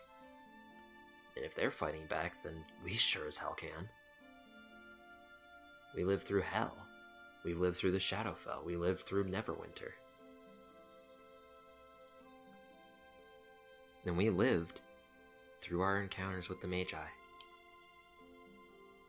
They need us for something. They either need us alive to wait, or they need us for their plan, and they might have been lying. One way or another, they don't necessarily want to kill us. Not yet. But they've clearly shown that they're willing to, if needed. Then shall we use that gray area to strike them down? We could. If they believe us, that's on them. That'd also probably fall on you. I'm not the best liar. Oh, no. No. I give her a hug. He gives you a hug too. And it's very warm. The given area around you has always been kind of shadowed, but there's this clarity almost, and you can almost like see outside that window that's there more color, because before it looked more like a void, and as you look out there you can see some slight coloring to the sky and almost like sound coming from it. Do I recognize this? Recognize this room? The room and or the sound and or coloring of the sky.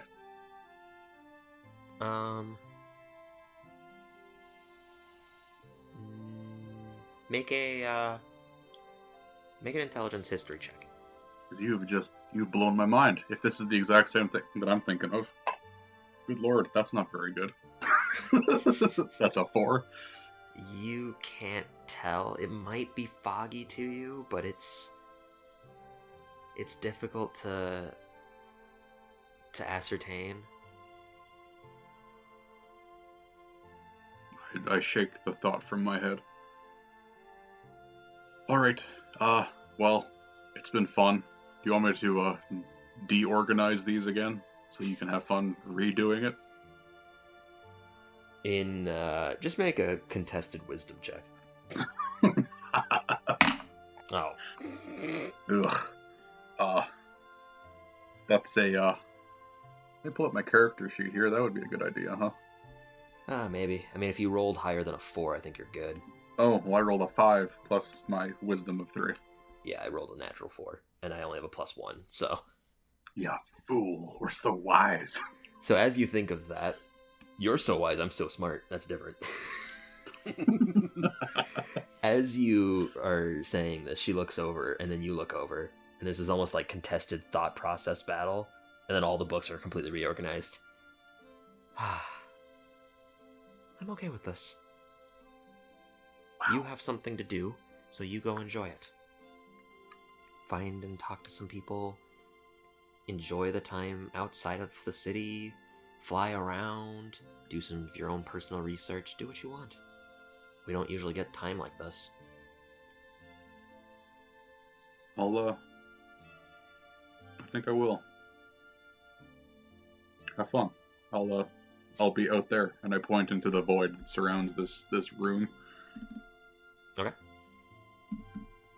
And I I leave this mind palace. Okay.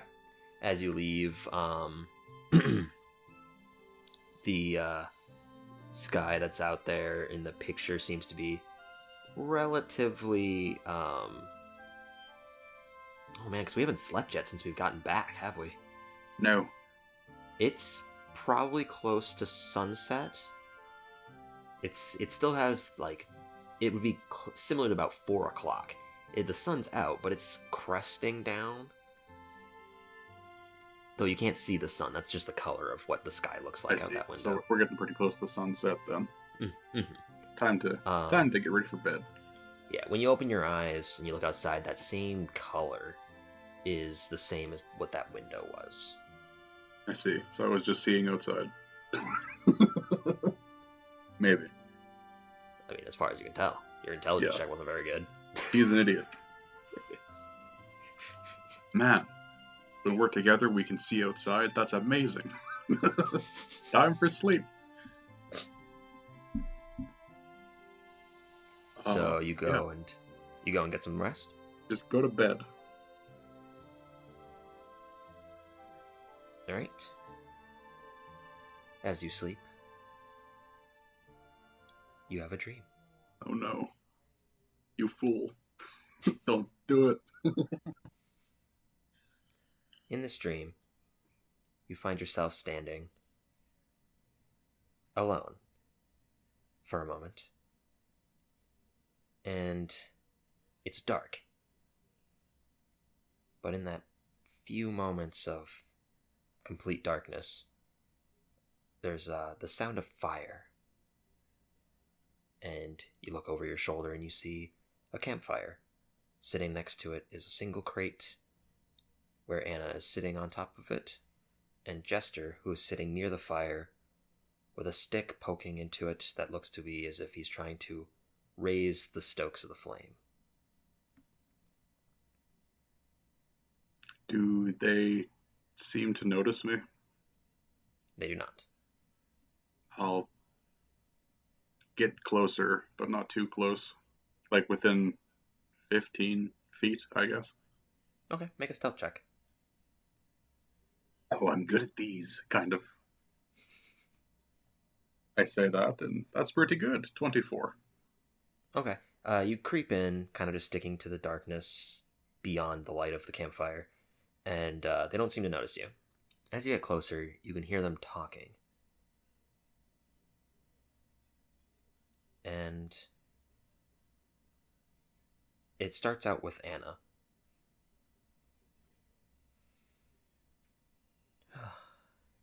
It's close to that time again. Jester kind of like looks up after poking at the fire. Yeah, it's almost time. We did everything we could, right? What was it that you told me? I'm not the one that's supposed to be pessimistic, right? It's rather unfair, given the circumstances.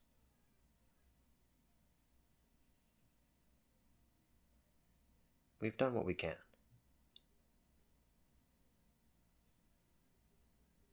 We just have to see how that plays out. The end result. Now let's go grab some firewood.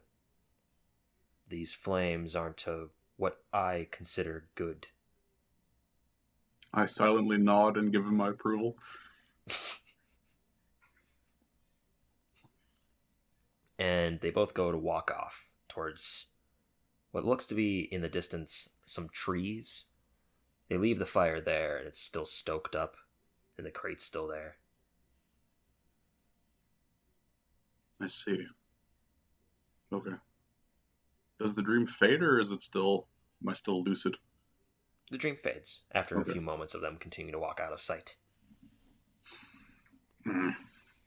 You wake up the next day, fully rested, enjoying your rest in a nice, comfy bed once again, rather than sleeping outside, or sleeping in a tent, or sleeping in a portable hole you get to enjoy rest. Wow. Yes. I wake up yelling yes. Yes! Jake is also happy for you. Could you hear him? I heard nothing. Oh, okay. The microphone probably picked that up. He's just going, woo! he's probably playing a game or something. But you wake up and the sun is just barely dawn. Sky is that slightly tinted blue. When you wake up, you can actually see the cities getting slightly closer, but it still seems to be a few days out, based off of understanding how far it is.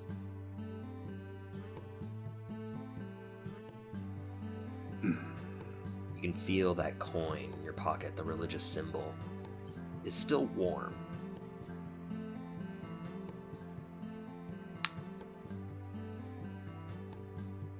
I pull out the coin. When you pull out the coin, you twiddle it in your fingers, and you can see the two sides of it as what it should be is just your symbol of the wilting flower. The other side has Anna's symbol. And as you're kind of focusing in onto it, the heat of it gets a little bit more intense, but it's still pleasant to the touch. I shake my head and put the coin back in my pocket. Okay. It's like having one of those hand warmers sitting in your pocket. Hell yeah. Is the tiefling man still asleep? You look over and he is still conked out. Yeah, he still is conked out. He's snoring pretty loudly, just in a deep-throated... Yikes. But you can see that as he's been in his robes, because he took off the armor just to sleep because he wants to be comfortable, he has that glowing vial of the tree sap, and emanating from his face, you can see some of the age has actually already started to pull back. I rolled a d4 and he got a 1 on the dice. So impressive. He seems to have gotten younger. Not necessarily drastic, but he definitely clearly looks a little bit younger. He has less wrinkles in certain portions of him. The wrinkliness in his hands are kind of pulled back, and they look to be a little more smooth. He looks like he's probably aged back a few years, if not a year. It's hard to understand tiefling age. But he's gotten younger. That might be the reason why he's still asleep, is that his body is trying to acclimate to that. I see. What the fuck was that? Another one? That was me rolling my d4 in my dice tower, everyone. So if it sounds a little different, that's why. I'm super excited to use it. Though it's a little bit loud when it's rolling a d20. Just a little bit. But I rolled the d4 and it landed on another one. So wow, he's going to tomorrow... be so young and supple by the time the city gets within range. That's funny. He'll be in his prime of 89 years old. Yes, he won't be 94. Anyways, you stretch, you pull your rack, and you just kind of do your morning rituals for the morning. I head back downstairs. Mr. Barkeep, would you happen to have an apple or an orange? He sets down the mug, reaches down, and pulls out both, an orange and an apple, and sets them in front of you. Choose for me. I don't want pushes. He pushes the apple to you. Wow. In the corner of the screen, Jester will remember that. Fucking arbitrary shit. I take it anyway, and I nod. Thank you. What food do you give to Clementine? Because you're gonna give the food to Clementine. Monster. That was a sharp cut. Yeah, we got sidetracked. That was we a very passionate 15-minute tangent right there. We're very passionate about games that made us cry. So, specifically like a little bitch. Valkyria Chronicles? Anyone? Anyways, continuing on, you have an apple. I have an apple. Wow.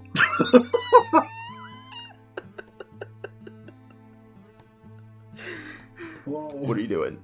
I'm leaving. So you're just munching on an apple, munching on an apple, walking around the city, seeing what's what. Okay. You can tell that the number of civilians seems to have lessened. At least civilians walking. There are some who seem to have been boarding up their house. There's a lot more guard patrol. You can also see them trying to set up military-grade defense equipment, like some ballista, things of that nature. They're doing as much as they can, considering they're from the ground and they can't exactly fly up to the city. Yeah, that's reasonable, I suppose. So the city looks as if it's in martial law, almost. I head back towards the archive to see if any of our friends have returned. Okay.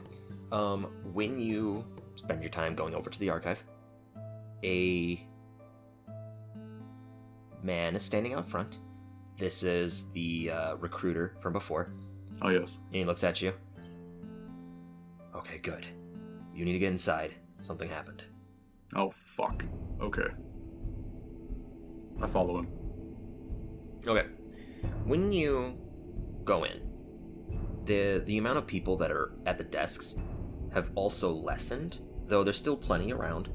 They seem to be doing alternative work, though. Rather than getting others, sitting across tables with them, discussing plans, they actually have different maps set up of the city, and they are placing small figurines in different portions of them, as well as one person is coming around who seems to have a little bit of a higher rank, is looking at each one, and they're discussing. One of them he looks at and says, "This is a fine idea. Let's take this one to the board." And he grabs the map, puts it up onto like what looks to be a large board that has many maps attached to it, and has their own individual symbols that are placed in the placements. They seem to be trying to create plans of defense or potential ways of evacuating the city. You're unsure. Okay. Okay. I assume you guys follow the dude all the way down to the room? Yeah, you open up the drop or the trap door, and you go down the ladder, heading over to the door. He knocks on it once and kicks it 3 times, and it opens. And as you enter, the given room is very tense. Everyone looks to be overworked. Some of them have bags under their eyes. Apart from those that are sitting in the center table, who look to be rested enough, you can tell that they definitely didn't get the best night of sleep, but they got what little sleep they could to continue to get their work done in a positive manner, are sitting at the center table. And you do see Adam there. All right, everybody. Cheer up a little bit. This is the end of the pep talk. What's wrong? We got a letter back from Barst. The city's refusing to send aid to us. Well, fuck. They're doing what they can to try to coax them, but it's looking like we're not going to be getting their defense. Great. That's great. We had to think of alternatives, or go in this without that.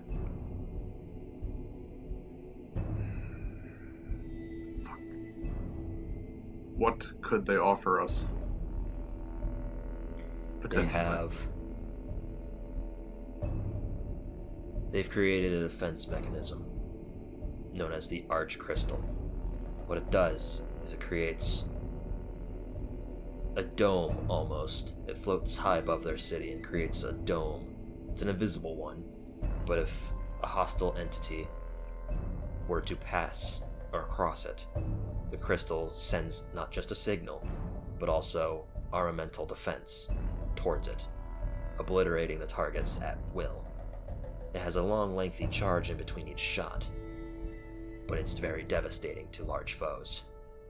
So you want to blow up the city? Partially blow up the city? Should the need arise, I will. If we can't get that city to stop, then we need to protect this one.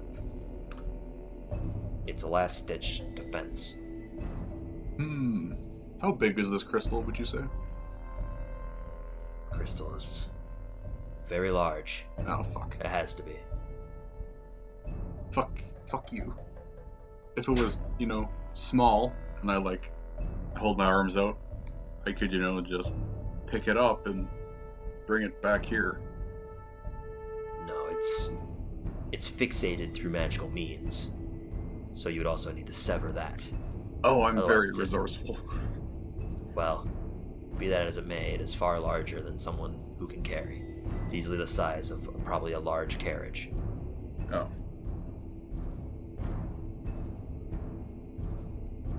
I don't even know.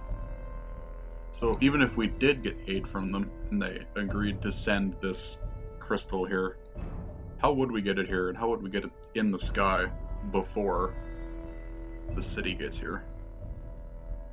Well, the city that created it are very adept in the arcane arts. They were the ones that created it in the first place. To transport it, because they have done this before, they have sent approximately a small battalion of wizards. They would create a platform, lower it, and then all 8 of them would use teleportation arts to teleport it outside of the city towards the location that they were debating on. I see. From there, we transport it to the city, and those same 8 wizards bring it back up into the floating portion. Why don't we just tell them that these people intend to destroy or kill Mystra? And From what? then it won't fucking matter, will it? That's what Barst said. Or at least what they tried to say. The man there is currently, based on Barst's word and Chalet's, who's a little bit more harsh than Barst, the man has become deranged.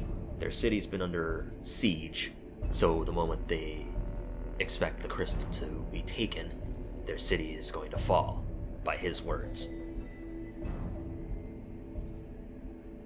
So, I hold on to the hilt of the dagger without pulling it out. You need a little stabby stab, a little change of leadership? As much as I would say that's necessary, we can't do that. We cannot wage war against another magical force. Hey, I'm not with you. We don't exist. I think the city might become a little bit suspicious. Fine. No stabby stab. We could still use your aid there. Perhaps if you tried to coerce them yourself, or come to a mutual agreement. I hate to break it to you, but I'm not much of a diplomat. Well, you're a capable fighter. Well, yeah, and I'm not allowed to stab him, so... Maybe not him, but maybe the opposing force. His son? His nephew? His wife? The entities that are putting siege to his city, if they exist, if you put an end to that siege, he might be more willing. Then can I stab him? I'm kidding. You can see his face, like, weighing the options, and then after you say you're kidding, he just kind of, like, looks back at you. Look, after we save Waterdeep, and everything is good, then can I kill him? What will happen first is you are paid thoroughly for your dutiful and diligent work. And then what you do from that point on is none of our concern. And at that point, you can see some of the other guys that are standing around. There's a woman that's in the far corner who's working on the things, just kind of looks up, gives a nod. Because when she looks up, you can see massive, bags are sitting under her eyes. The others that are sitting in the center table, like, look at Adam. One is generally kind of concerned, while the other three just kind of nod approvingly. Wow. I could be a contract killer. Holy shit. Okay. Yes. Fastest way to get to the city, because I'm assuming it would take me way too long to fly there. Same way that we sent Barst and your friends. It's time for me to get going then. Once you exit trapdoor, there'll be a room at the far end of that hallway. Inside is a teleportation sigil, and my contractor here will be able to help you through it. Works for Once me. you cross it, though, this will be the last time that it can be used for at least a week. So, how the fuck do we get back? Ask them for help. No, it'll still be able to receive targets. It just cannot be used to send targets. Oh, I see. Okay. Yes. So either we get aid, or you're fucked. Or come back. Be here. Yes. If that is the case, then at least return. And we'll Fair fight enough. it with whatever else we have. We're still Fair enough. preparing some armaments. We're evacuating the city as much as we can, building underground bunkers, and people living inside of the sewers. If the city's going to fall, potentially they can survive if it doesn't cave in specific locations. Some are just refusing to leave and staying inside their homes. There's nothing else we can do for them. Yeah, I noticed a lot of the merchants really didn't want to go anywhere. It's unfortunate, but Yeah. they think that they will find safety with their objects. That's not how any of this works, but whatever keeps them calm, I suppose. Whatever stops them from doing a riot. Yep, exactly. Okay, but yes, we're wasting time. I must be going. Yes. Based off of the amount of time that we have, I would say you have about 2 days and 3 nights more. The city should fall, and I use that term both theoretically and literally, at approximately 9 p.m. on the third night. I will, So- yeah. Okay. I hope that you resolve this dilemma. That would be the best circumstance, yes. So, yes. Yeah, the contractor man, we don't actually know his name, do we? I don't think we do. He kind of like puts a hand on your shoulder. Well, if you're gonna be coming, let's hurry on. Yes, absolutely. As soon as possible. Quickly. Going up to it, he opens up the door, and you can see this large, glowing purple ring. It has several runic markings across the sides of it, and in the center of it has this swirl that comes to a fine dotted point. Along the outside of this ring, there are lines that coalesce around the walls that slide up into another systematically identical runic mark up on the ceiling. So it's basically making a cylinder of between these two markings. A magical cylinder, like a circle, but cylindrical. Yes. As I see this, I have a brilliant idea. I know. Mm-hmm. Do you recall when we first left Neverwinter? By way of magic portal? I do. Do you remember the little doodad order for the circle?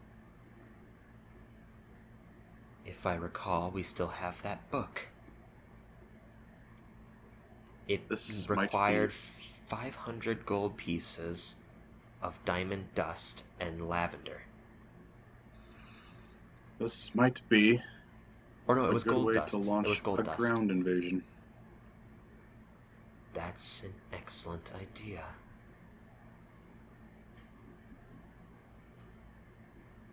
We'll talk to Adam about this. But for now, we still need to get this defense. Yes. Okay. I skip through the magical cylinder. Or I stand in it, I suppose. Okay, as you stand in it, the contractor closes the door, and he closes it behind him, so when he's facing you, he stands directly up against it and places both hands on the wall. When he does, there's this line that connects between his left arm, goes across his arm to across his chest, and then slides to the other arm, and connects the two lines and forms this line over the door. When it does, this large, sparkling energy begins to emanate from all the lines, coalescing into the spirals of the runic symbols, and you can see it slowly going down the spiral until it reaches the dot. And when it does, the whole room, all the lines get to a slight tint of pink, and you feel your body rushing very, very, very rapidly. And as it's traveling across, you're looking around, and it's just this sparkling yellow and red void. And eventually you find yourself in a different room, though looking identical. Oh, I really don't like that. Not at all. I look around. Is there anyone in here? There's no one in here. The only thing that you see is a door that you have seen on the opposing end. I look around. Did we even leave? The man kill himself? Did he teleport? Did he accidentally teleport himself? I suppose there's only one way to know. I go and open up the door. When you open the door, there's this heat. It's that mixture of dry, but it also has salt from sea air. The fuck? It's a strange feeling. And looking into this immediate hallway, it's less of a hallway and more of a corridor, because at the end of it there's no doors and everything seems to be open to the world. There's just archways. The flooring is tile work. The walls themselves are also marble in certain degrees, and there's drapes that are covering the sides of them, though they're still open fully. Interesting. I obviously don't recognize this architecture style or anything. Not at all. Okay. Well, it's dry as fuck. I smell the salt. It smells terrible. Anna, where are we? I keep walking outside. Okay. As you're walking down this corridor and looking to your left and right, you can tell that there's a varying amount of rooms.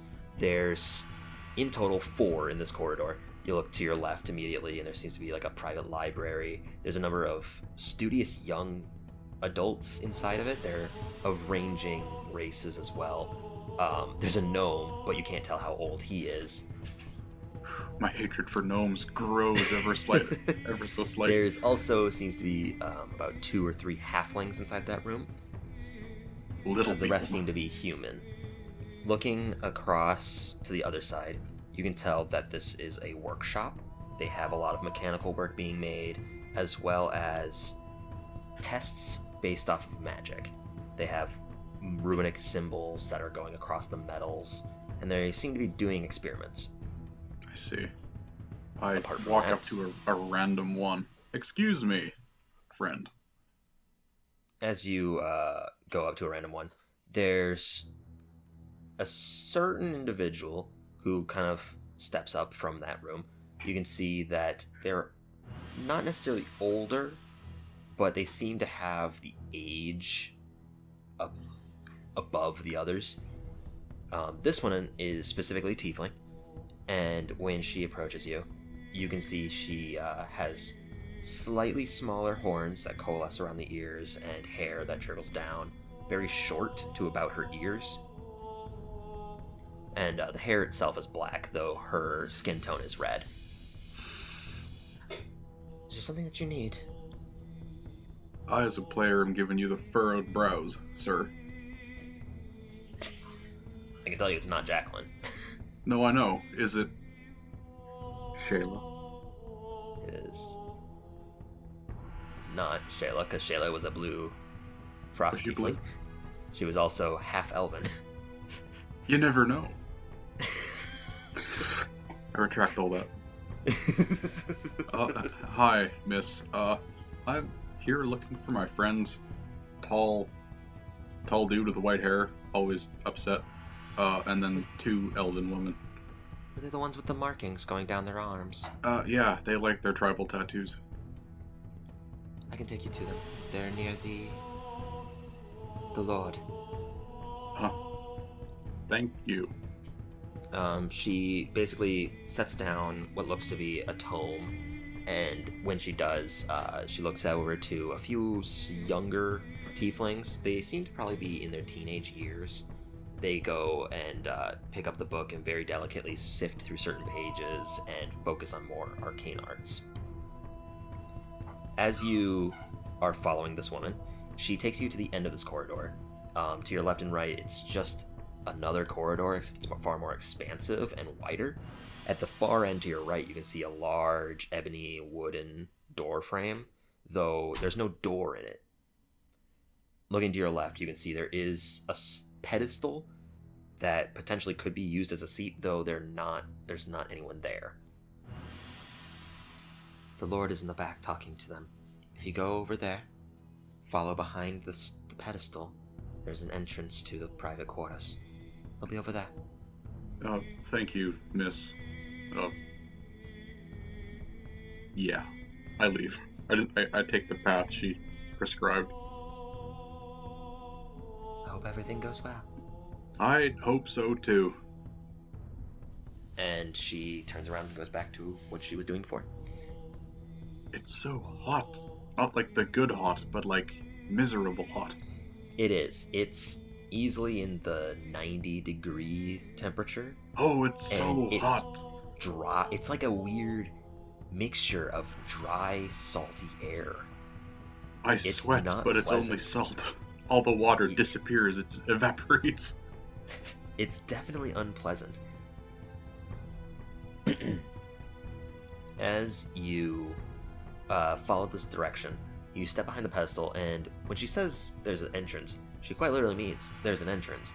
It's an open door frame, more like an arch, and when you kind of pass that boundary, it's a larger, expansive room that's segmented in between 4 different walls. So imagine looking at a Sims house from above with no roof. There's segmented walls that don't have roofing over them. And at the far end of it, you can see there's a very expansive table that has a large map across it. You can see Barst standing there, as well as Chalet and Eris. Barst is there rubbing his temple, and Chalet is standing there with Eris, who is trying to keep her back at all times, just kind of keeping an arm on her.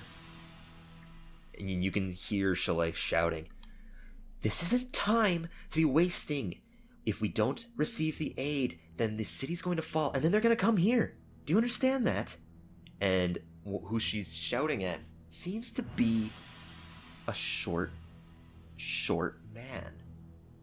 He's human. He's not halfling, but he's extremely short. He stands maybe about 3.5 feet tall. He has comparably, because I can't think of any other words, Sultan type of clothing on. So he has that turban, the cloth that has the stripe that goes down the backside. Mm-hmm.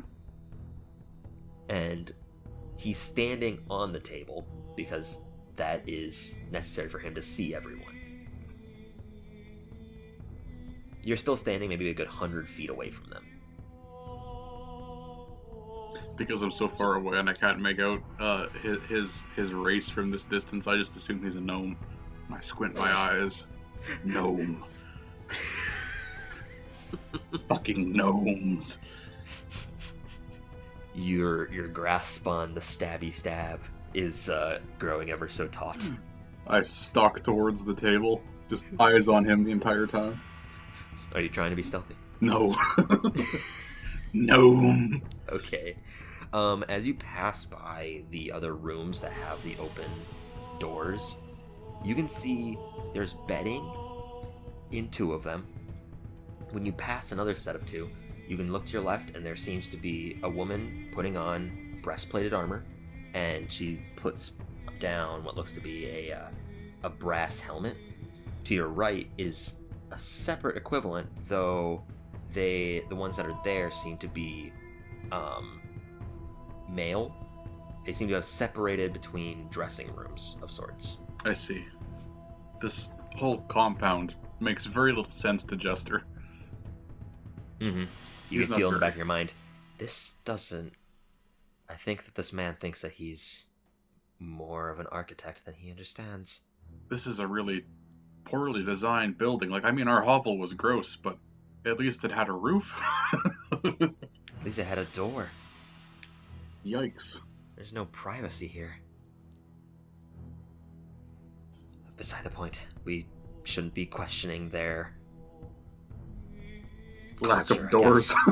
their culture of lack of doors. So, approaching the table, the human man, he looks almost halfling, though there are certain degrees of him that you can tell don't fit a halfling stature.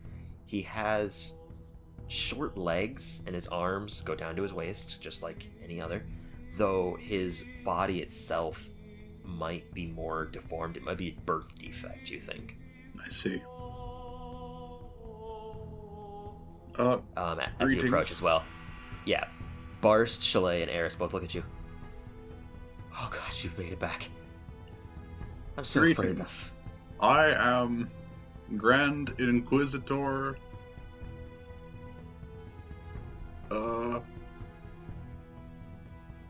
Frank. Make a deception check with disadvantage. The halfling man looks up at you and his eyes are squinting. That's not bad. 17. He looks up at you. Good Inquisitor, what do you have to come for? Oh no, is this Krishnov in disguise? No, because that's a different voice. And what do you require? My grip tightens regardless because he's a little person. Yeah. A gnome. What is it that you're looking for? Oh Oh, my. Grand Inquisitor. I have come on behalf of Waterdeep to procure aid and to help you with your issue pertaining to the reason why you cannot provide assistance. As I've been saying for easily over a good few hours, we don't have the ability to give you aid. We are under siege. We're under war. Oh yes, of You course, tell of it. course. That's why I'm here. I know this. But why? What is it? They have come for our technology. They're And who trying is to... this they?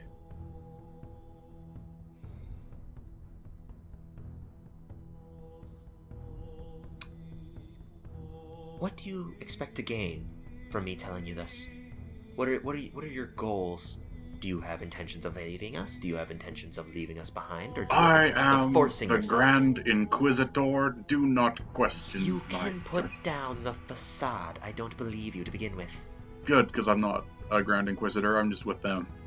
Yeah, we were here. We were sent by Waterdeep to help you, help us.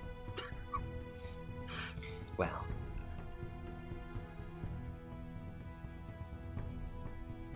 just make a general persuasion check. I'm not good with this. 9. 9. He looks at you. I don't mean to be prudent, but just how exactly are you going to help us? We're under siege. It's not like a group of 4 is going to be able to stop an army. Have you heard of Asmodeus? By chance? Who hasn't?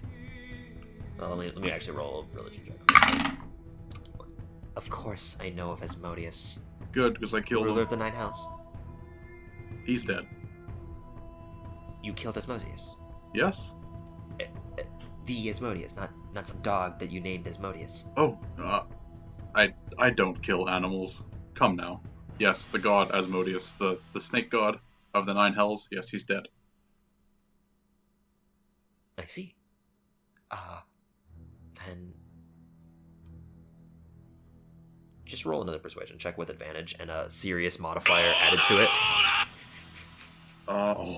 Neither of these are good. That's 13 plus the modifier Plus is my modifier to it, so in total an 18. He looks at you, looks at everyone else. If you had led with that, then maybe I would have been able to speak to you. And Barst and Chalet and Eris just look at him. We didn't know. And in that moment, are you trying to retain concentration? As fun as it would be to get revenge from last time, no. I have to explain. I will maintain concentration. Okay. 14. Also 14. Okay, well then you succeed. So you have another 5 minutes. Oh. Yes. We are a new team, newish at least. And I killed him long before I met them. Then why didn't they send you? Why'd they send your lackeys? When he says lackeys, Chalet is there nearly ripping off Eris's arm, trying to just move her hand to her weapon. I'm gonna kill him. I'm gonna kill him. I'm sorry. Did you think that by insulting my friends I would offer you aid? I'm just saying that I'm not trying to insult you or your friends. I'm only asking a fair question. If this is such a dire need, then why did they send the lower folk instead of us adults talking? At that point, even Barst is standing,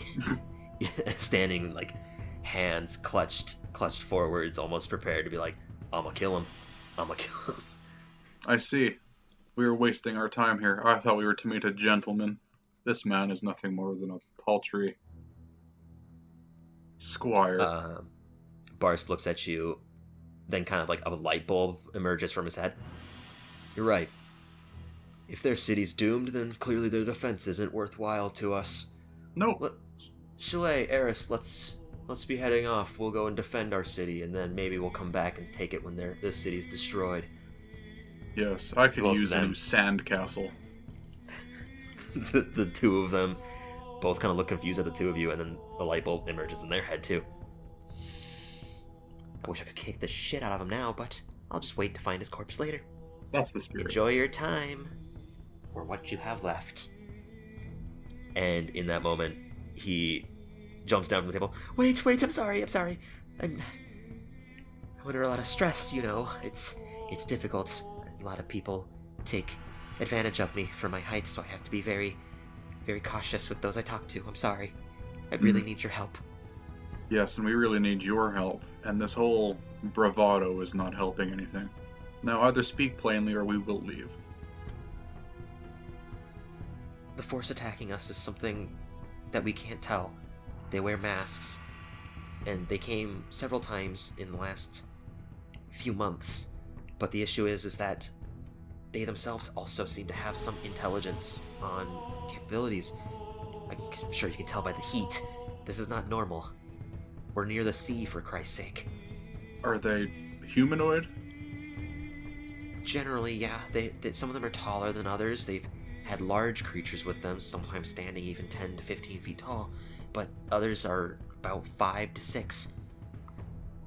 Do you know anything about these creatures, where they come from, even which direction they come from? They're coming down from the mountains nearby.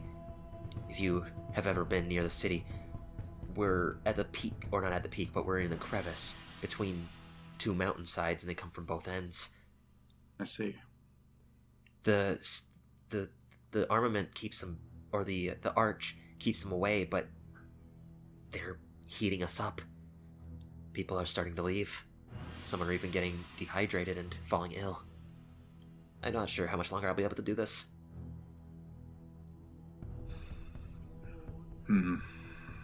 This is a situation. Since you have been clear and precise with me, I will also be clear and precise with you.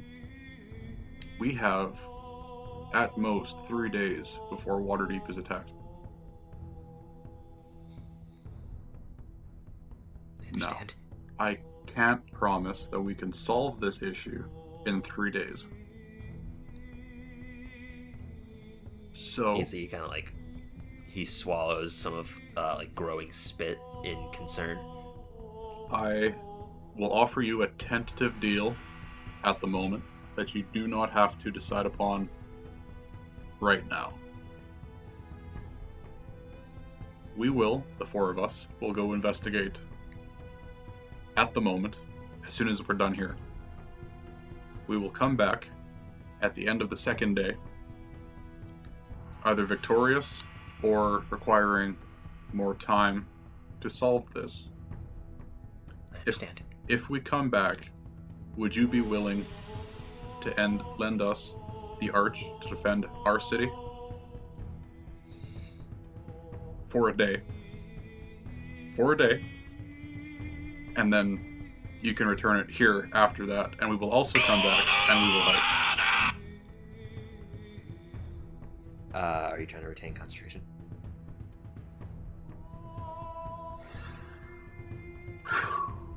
Yeah, Okay. Go ahead and roll with your disadvantage.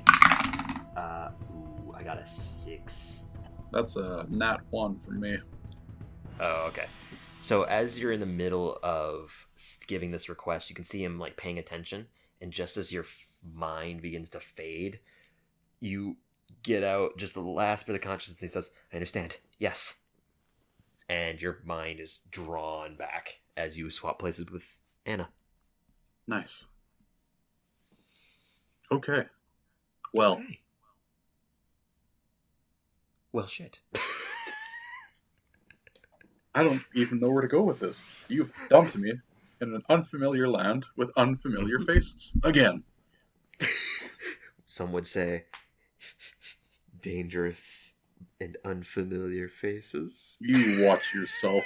You're treading on thin ice. I mean, no, it's 90 degrees. There's no ice near us. I would like to formally declare that I am leaving DoubleTime. It's been fun, and I hope you rot in hell. But we've been rotting in hell for so long. Oh, I've had enough. Look, we saved Zacchaeus from his fucking 100 years in hell.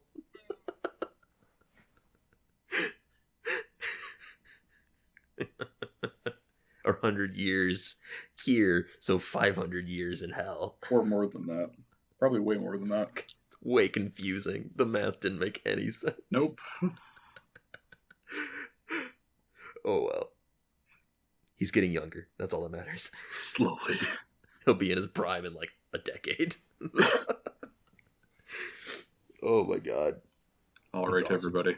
I think we're going to try to record one more. I mean, I'm down to. Yeah, let's do it. So yes, this has been DoubleTime. Thank you very much for listening, and we will be back again next week. Thank you. Bye.